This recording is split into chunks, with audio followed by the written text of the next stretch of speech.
All right, welcome back to another episode. And this week we're going to talk about top 5 musky baits for September. Jeff, you fish a lot in September, obviously, because you're out guiding every day. You see a lot.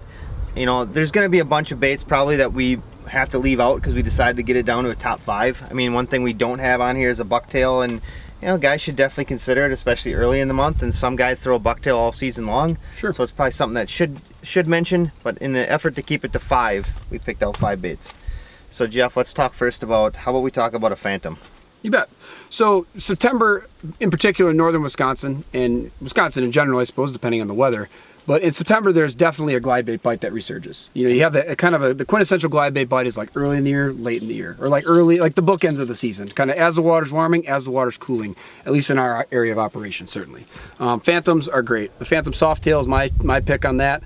I like the Softail versus the Hardtail. I mean, I think they're both great, but that little extra squirreliness on the back, it really seems to trigger fish. But it's hard to go wrong with this size or larger. The 6 inch is probably my pick overall if I had to pick one. Yep. But definitely a Phantom. The glide bait selection has to be a choice, for sure. In addition to that, you know, the rubber bite can be really good that time of year, both when it's warm, when it's cool. Rubber's really never a bad option. It gives a large, slow-moving profile that you can impart erratic snaps to, erratic motion to trigger those bites. Fish that time of year are usually looking to bulk up. Once you pass the heat of summer, and the water temperatures start to drop down more into their comfort zone, and those fish, especially when they come back shallower, they're looking for big meals, and a lot of times rubber can really sell that to a fish, especially a fish that's been out hanging a little deeper, maybe not seen as much of it that year. But snapping that over shallow cabbage is a great choice for September. And I can't stress enough how much you know, it's never a bad idea to have multiple tools at your disposal. Yep. For this one, even though rubber is kind of a similar class, we did pick 2 out of here, and a Medusa and a Bulldog, because they have such different applications at times, for sure. But a lot of times, you really need to have that large profile bait. That's all there is to it. Minnow baits are another good option, but rubber, you really can't go wrong with rubber. Match it to your body of water.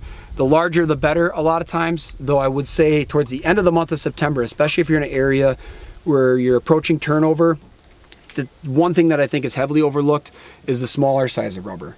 And if you see them following the larger rubber, whether it be, you know, like a husky Medusa or a regular size Medusa or a mag dog or a pounder size bulldog, don't be afraid to downsize. Fall does not always mean big baits, especially for the biggest fish. We've had some phenomenal patterns where the bite is tough overall, and something like the regular bulldog or the mid Medusa or even down to the mini Medusa on what you would consider a tough day bite wise can be on fire.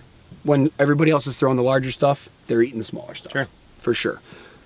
And then what else we got here? Yep. So in the August tip video, we talked about Cannonball Junior. What makes the Cannonball Junior so special for September? You know, that late August and into September transition, the Cannonball Junior is probably the most overlooked, certainly in that lineup of baits from Lake X. Your Fat Bastards, Dr. Evil's, great all year round. Can't go wrong with them. One of the biggest fish I've caught late in the season was in mid-October. Water temps in the about 46 to 47 degree range, and it was on a Dr. Evil. You know, one of my favorite responses, I asked John how long he throws topwater, and he told me until they start to bounce. I mean, you can catch them on them all year, certainly.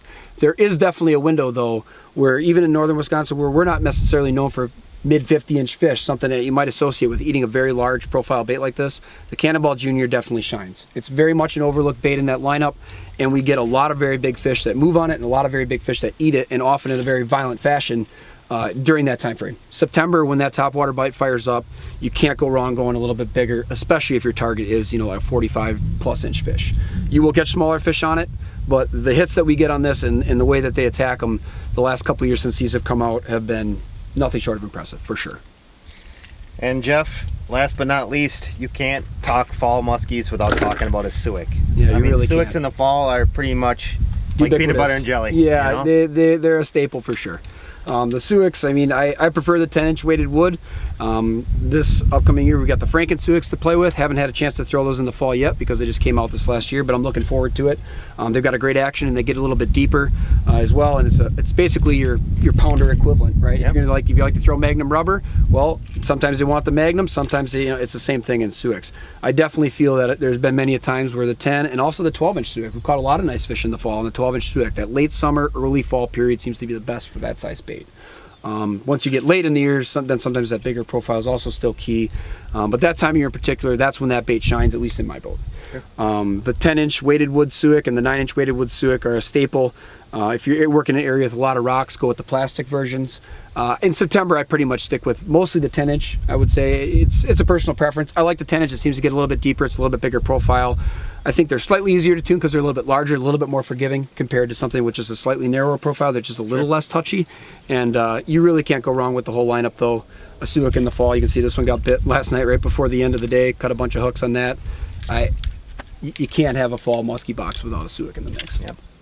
So there you go. There's the top 5 musky baits according to Jeff. Of course, with his track record lately, he's been putting some big fish in the boat. I guess I'd probably take a listen to his advice and pick up some of these baits for you.